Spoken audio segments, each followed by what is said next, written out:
Labada ciyaaryahan ee Liverpool, Virgil van Dijk iyo Alisson Becker ayaa labaduba isku raacay in bilaabashada tartiibta nolosha Darwin Núñez ee kooxda ay qayb ahaan sabab u tahay inuu la qabsado wadan cusub. Núñez ayaa xagaagan Reds kula soo wareegtay lacag dhan 64.2 milyan oo gini oo ay weheliso 21.5 milyan oo gini oo dheeri ah. Núñez waxa uu Benfica u dhaliyay 34 gool tartamada oo dhan xilli ciyaareedkii hore oo ay ku jiraan labadii lugood ee ay Yurub ku wajaheen Reds wareegga 8. Xiddiga reer Uruguay ayaa madax ku dhaliyay goolka kaliya ee ciyaarta iyadoo Reds ay garaacday West Ham ciyaartii habeennimadii Arbacada ee Premier League ee xalay. Goolkiisii afraad ee Premier League iyo Champions League xilli ciyaareedkan si uu u caawiyo kooxda Jurgen Klopp wixii ay ka waayeen weerarka. Liverpool ayaa ah kooxdii afraad ee weeraryahanka tan iyo 2019 afar sano oo duufaan ah taasoo ka soo kaxaysa Peñarol oo ku taala dalkiisa Uruguay keentayna Anfield. Goolkii madaxa ee habeenkii Arbacada ee xalay ayaa ah goolkiisii shanaad ee tartamada oo dhan bilowgiisii shanaad. Inkastoo ay jirtay walaac laga qabay in weeraryahanka uu soo bandhigay qaab ciyaareed aan wanaagsaneyn isla markaana uusan weli gaarin heerkii ugu sareeyay xilli ciyaareedkii dhawaa, laakiin taasi waxaa diiday saaxiibadiis. Van Dijk ayaa si fiican u sharxay weeraryahanka waxa uu yahay, waxa uuna yiri waxaan filayaa inuu leeyahay awood badan, weliba uu yar yahay,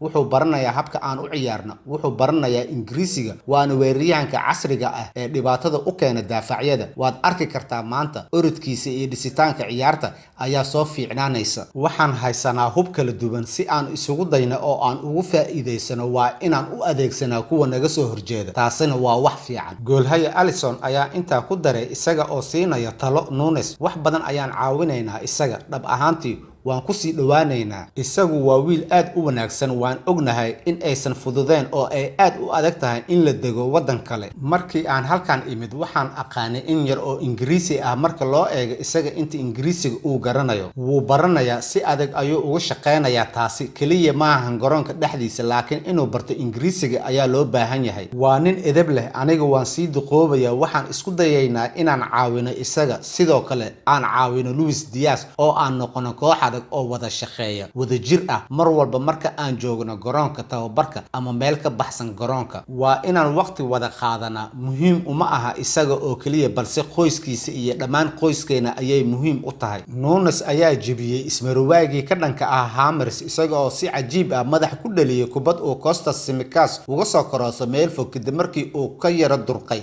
Kurt Zouma kana bootin sare maray Thilo Kehrer una dawo marshay goolhayaha. Waxa uu ku dari rabay ilbiriqsiyo yar kadib goolkii labaad balse waxaa iska caabiyay daafaca West Ham. Goolkiisii koowaad ayaa u muuqday mid kalsooni siinaya inuu wax badan raadiyo.